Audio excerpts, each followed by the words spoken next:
बिस्मिल्लाहिर्रहमानिर्रहीम, अस्सलाम वालेकुम नाज़रीन। आप यूट्यूब चैनल देख रहे हैं, मैं इमरान खान हूँ। पाकिस्तान तहरीक इंसाफ के हर एहतजाज के बाद ये लड़ाई शुरू हो जाती है कि एहतजाज बड़ा था, कुछ लोग कहते हैं छोटा था, कुछ लोग कहते हैं कि इम्पैक्ट बहुत बड़ा हुआ, कुछ लोग कहते हैं कि इम्पैक्ट नहीं हुआ। अब ये पोलराइजेशन बहुत ज़्यादा है। कुछ लोग जो है वो कोशिश करते हैं खाली सड़कें दिखाएँ, और कुछ लोग दिखाते हैं कि जी एहतजाज हो रहा है और लोग निकलें और लोग ज़ोर लगा रहे हैं। लेकिन ये बाकी पॉलिटिकल पार्टीज़ के साथ नहीं होता। क्यों नहीं होता? वजह यह है कि वो पॉलिटिकल एक्टिविटी करते ही नहीं है। जब कोई पॉलिटिकल एक्टिविटी करेगा तभी आप उसके ऊपर सवाल उठाएंगे ना कि ये अच्छी हुई या बुरी हुई। पीएमएलएन को एक पॉलिटिकल एक्टिविटी किए हुए बहुत लंबा अरसा हो गया। मियां नवाज शरीफ साहब जिस दिन पाकिस्तान वापस आए थे, मेरी नज़र में वो आखिरी पॉलिटिकल एक्टिविटी थी जो पीएमएलएन ने की थी, और वो भी पूरे पाकिस्तान से उन्होंने बंदे इकट्ठे किए थे और किसी की भी मियां साहब की तरफ तवज्जो नहीं थी। ना कोई बंदा मियां साहब को सुन रहा था, ना देख रहा था, ना कोई देखना चाहता था। मियां साहब आए, कबूतर उड़ाए और मियां साहब के तोते उड़ गए उस दिन कि ये तो वो अवाम ही नहीं है जिनको मैं छोड़कर गया था पाकिस्तान में। मियां साहब के पाकिस्तान से डील करके बाहर जाने और वापस आने के बीच में पाकिस्तान बहुत ज़्यादा बदल गया था। लेकिन मियां साहब को जब पता चला कि कादी फ़ायद ईसा साहब आ गए हैं और अब बात बन गई है, तो वो इस चक्कर में वापस आ गए। लेकिन उनके पल्ले कख नहीं बचा। पीपल्स पार्टी भी डिस्कस नहीं होती। फजलुर रहमान साहब के अपने मदारिस की एक स्ट्रेंथ है, वो ले आते हैं, वो भी डिस्कस नहीं होते। लेकिन डिस्कस पाकिस्तान तहरीक इंसाफ होती है, क्योंकि पॉलिटिकल एक्टिव जो एक जमात है इस वक्त, जो फुली पॉलिटिकली एक्टिव है, वो पाकिस्तान तहरीक इंसाफ है। और आप माने या ना माने, वो एक पॉलिटिकल हकीकत के तौर पे बार बार सामने आते हैं। इमरान खान साहब ने कम से कम ये करके दिखाया है कि एस्टेब्लिशमेंट अपनी मर्जी हर बार मुसल्लत नहीं कर सकती। बजाय इसके कि तनकीद करें और लड़ाई करें, बाकी पॉलिटिकल पार्टीज़ को इस बात पे खुश होना चाहिए कि कम से कम एक जमात तो ऐसी निकली जिसने अगर सामना किया। कम से कम एक जमात तो ऐसी निकली है जो डट कर खड़ी है और अभी तक तबाह नहीं हो सकी, या उसे पीछे नहीं हटना पड़ा, या उसे ज़मीन पर लेटना नहीं पड़ा। बाकी सारे ये चाहते हैं कि क्योंकि एस्टेब्लिशमेंट ने सबको जूते मारे हैं, लिहाजा पाकिस्तान तहरीक इंसाफ भी जूते खाए और उसी तरह हो जाए। बाकी सारे जो हैं वो सरेंडर कर चुके हैं, तो तहरीक इंसाफ भी सरेंडर करे तो ये हमारी तरह के हो जाएंगे। लेकिन तहरीक इंसाफ वो लड़ाई लड़ रही है जो पाकिस्तान की लड़ाई है इस वक्त, यानी एस्टेब्लिशमेंट को सियासत से घसीट कर बाहर निकालना। पाकिस्तान का इससे बेहतर तो कोई भला नहीं हो सकता, और ये सारी जमातों को करना चाहिए था, और अपने अपने दौर में सबने कोशिश की भी है, लेकिन कामयाब नहीं हुए। वजह यह है कि वो बीच में कोशिश छोड़कर डील कर लेते थे एस्टेब्लिशमेंट के साथ, उनकी शराइत पे आ जाते थे। इमरान खान एस्टेब्लिशमेंट की शराइत पर नहीं आ रहे। यही वजह है कि 2 साल से जेल में है। ना सिर्फ जेल में है, बल्कि इमरान खान साहब सख्त तरीन जेल में है। यानी इमरान खान जेल में बंद होकर बार बार जीत जाता है, और एस्टेब्लिशमेंट मुल्क के स्याह और सफ़ेद की मालिक होने के बावजूद हर बार हार जाती है। अवामी दबाव बनाकर रखने में इमरान खान साहब कामयाब रहे हैं। कोई माने या ना माने, ये 2 साल अवामी दबाव इमरान खान ने बनाकर रखा है। ऐसा नहीं है कि किसी वक्त उन्होंने दबाव कम होने दिया हो।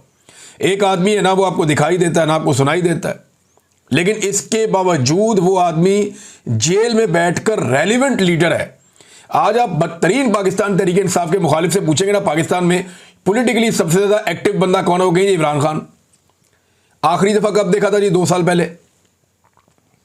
आज आप पाकिस्तान तहरीक इंसाफ के सबसे बड़े मुखालिफ से पूछेंगे ना कि इस वक्त पाकिस्तान की सारी सियासत किसके गिर्द घूमती है, वो कहेगा जी इमरान खान। आवाज़ कब सुनी थी? 2 साल पहले। तो ये इमरान खान साहब की एक बहुत बड़ी खूबी है, बहुत बड़ी कामयाबी है कि जेल में आप उसका एहतसाब कर ही नहीं सकते इस बात के ऊपर कि बंदे कितने निकले। आप उसका इसके ऊपर पकड़ कर ही नहीं सकते कि आपने पूरा पाकिस्तान क्यों नहीं बाहर निकाल दिया। भाई, जो लोग कहते हैं कि लाखों लोग क्यों नहीं नजर आ रहे इकट्ठे, तो ये लाखों लोग इकट्ठे तो होने ही नहीं थे किसी जगह पे। इन्होंने तो अपने अपने इलाकों में निकल कर एहतजाज करना था। ये छोटी बड़ी रैलियां निकलनी थी और वो निकली हर तरफ, वो देखा सारे पाकिस्तान ने। जो लोग कहते हैं कि बहुत बड़े पैमाने पर लोग इकट्ठे क्यों नहीं हुए, उनसे गुजारिश है कि ज़रा वो वहाँ पे ज़रा इजाज़त देकर तो देखें ना। इस्लामाबाद में वो जो बड़ा वाला पार्क है, वहाँ पे इजाज़त दें, फिर तमाशा देखें।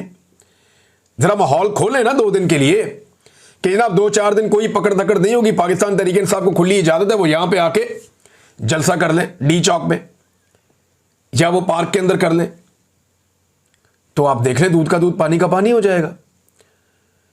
लियाकत बाग रावलपिंडी में इजाज़त दे दें उन्हें, फैसलाबाद के घंटाघर चौक में उनको इजाज़त दे दें, गुजरांवाला का जो बड़ा मशहूर एक पार्क है वहां पे इजाजत दे दें, या चले मीनार पाकिस्तान लाहौर में इजाजत दे दें पाकिस्तान तहरीक इंसाफ को। और उन्होंने ये सारी इजाजतें मांगी हैं, बार बार मांगी हैं पाकिस्तान तहरीक इंसाफ ने, उन्हें इजाजत दी नहीं जाती, जो कानूनी इजाजत है वो दी जाती है। अच्छा, एक अखबार है उसको बार बार लोग पेस्ट कर देते हैं उठाकर, जब इमरान खान ने कहा था कि जो जलसे के लिए सामान मुहैया करेगा उनका सामान जब्त कर लिया जाएगा। ये इमरान खान ने कोई पॉलिटिकल जलसे रोकने के लिए नहीं कहा था, ये जब कोरोना वायरस फैल गया था तब ये एडवाइजरी आई थी कि लोगों को इकट्ठा ना किया जाए, और जलसे के अंदर लोग इकट्ठे होते हैं। तो तब इमरान खान साहब ने कहा था कि जो टेंट सर्विस वाले ये सामान मुहैया करेंगे उनका सामान हम जब्त करवा देंगे, क्योंकि वायरस फैल रहा है कोरोना वायरस की वजह से।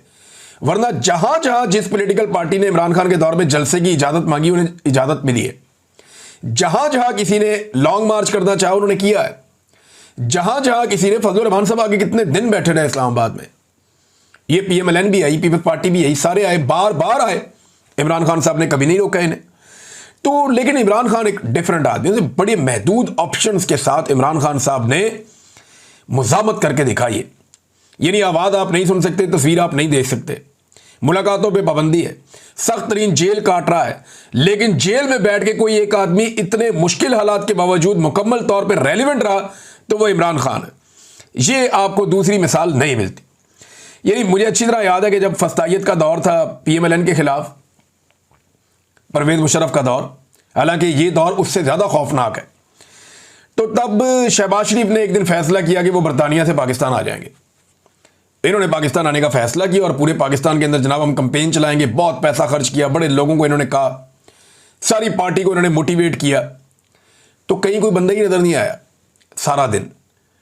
अगर परवेज मुशर्रफ की तरफ से इजाजत होती तो PMLN वहां पे उस वक्त लहरें बहरें कर देती बंदों की, लेकिन पाकिस्तान तहरीक इंसाफ उससे ज्यादा मुश्किल हालात में उससे अच्छा परफॉर्म कर रही है, यह सबको मानना पड़ेगा।